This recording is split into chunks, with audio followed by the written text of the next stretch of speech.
Hello, hello, hello. Oh my goodness.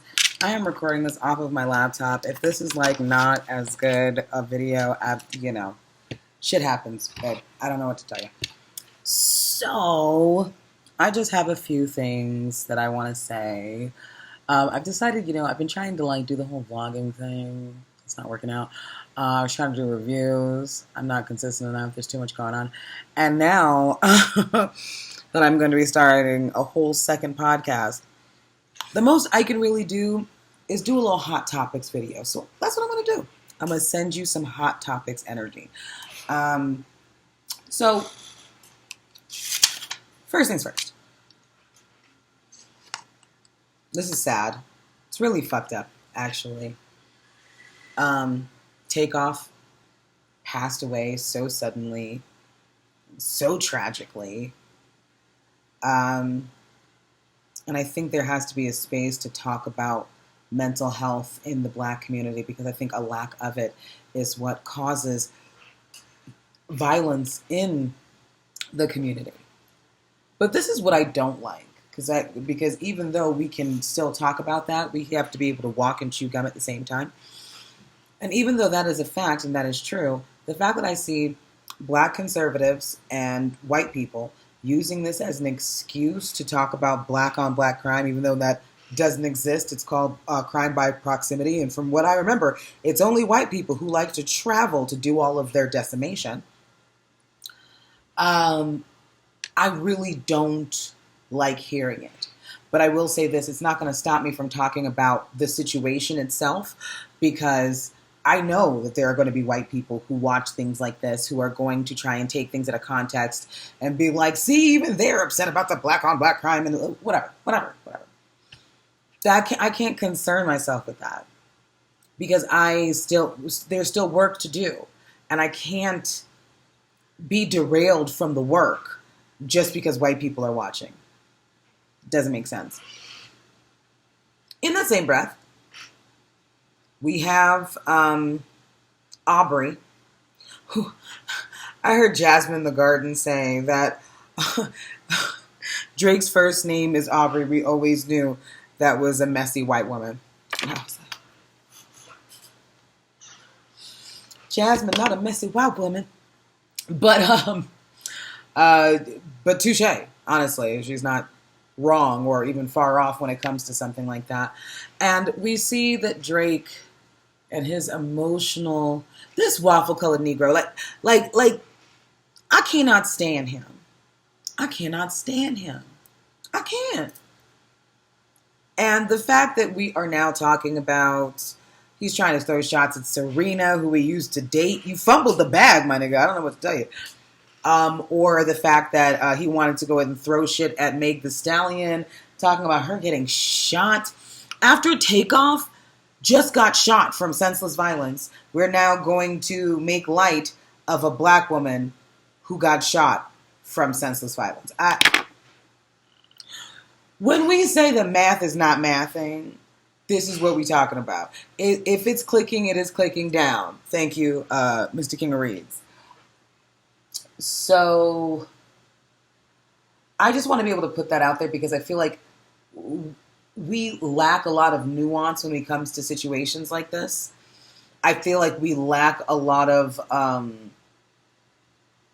because there's so many sides. There is so much nuance. There is so much within that one topic.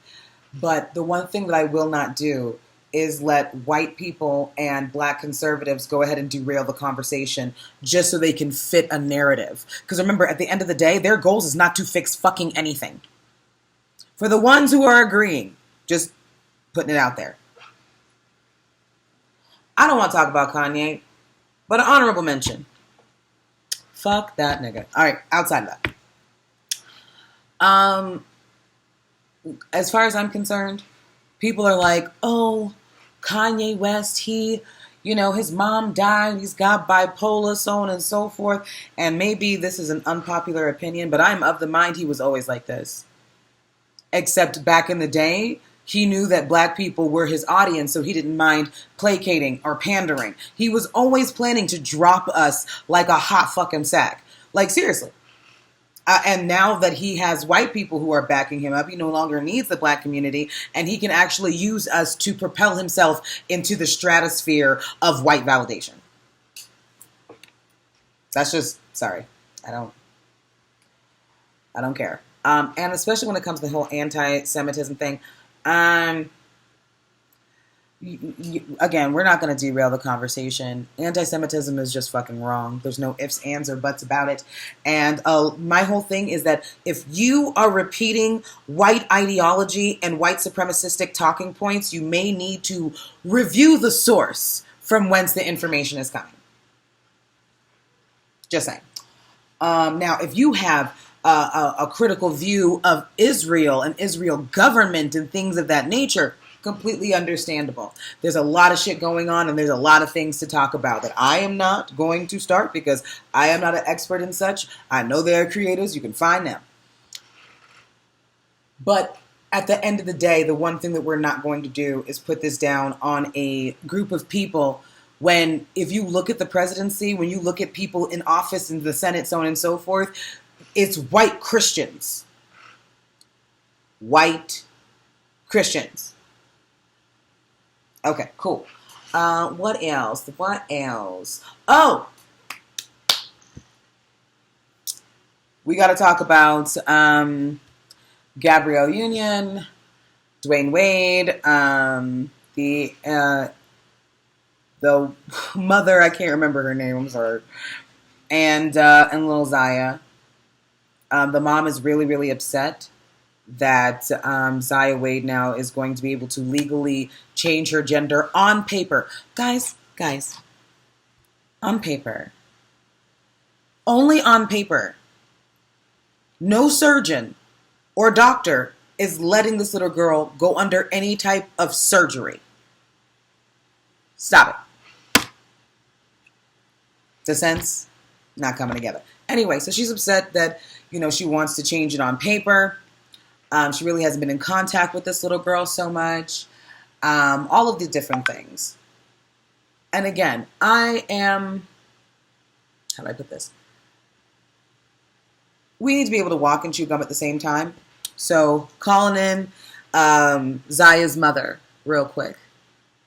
I know the way that this relationship started, that you felt so ostracized by, started out real fucked up. Real fucked up. No ifs, ands, or buts about it, and you deserve that validation. Okay? He was running around with Gabrielle Union, cheating on her, cheating on you with her. But listen, she got her own comeuppance. He had a baby on her, but that's it's a long story. Anyway, I understand that this is not the way to get yourself into Zaya's life. You denying who she is as a person because you're a Christian or you're a pastor or whatever the fuck. Unnecessary. You are making an enemy of your child. You are not hurting them two people. You're hurting that baby girl that you don't want to even proclaim is a baby girl.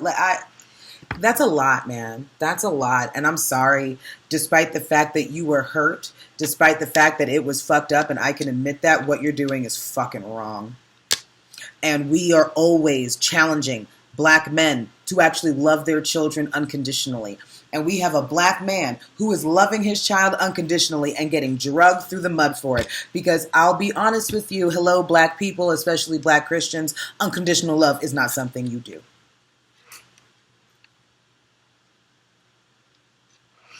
Listen, I know some people who their children didn't become doctors or lawyers and they don't talk to them. The fuck are you going to do when you become gay or transgender or you come out as something? Oh my God.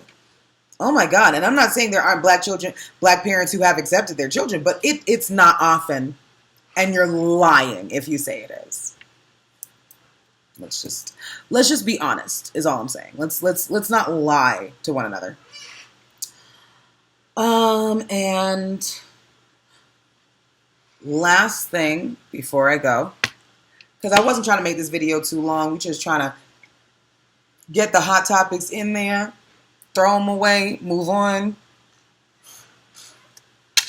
This ride or die nonsense has been going on for a very long fucking time.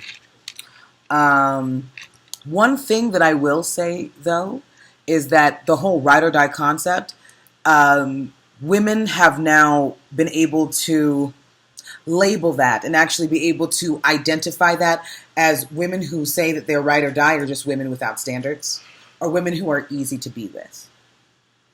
And that's the truth. You're not challenging him to do shit. You're not trying to get him to have a better life. Whatever he's doing, I'm riding with it. That whole ride or die shit, I'm not going to lie.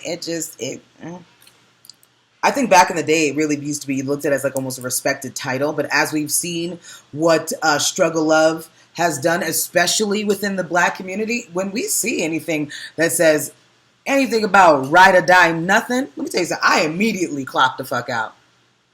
Along with men who, when they say what they love about women or what they want in a woman, they say, oh, I want somebody strong and resilient.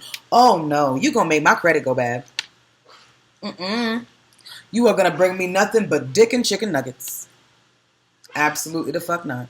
Because a man who values only your strength and resilience is a person who plans to put you through some shit. I'm just going by personal experience, baby. Just saying.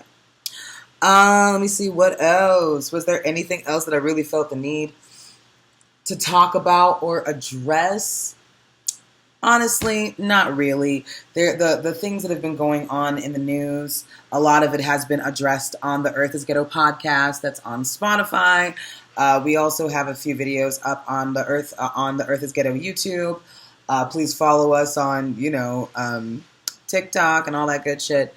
But most importantly, please, please, please go to the Spotify and listen to our podcast episodes.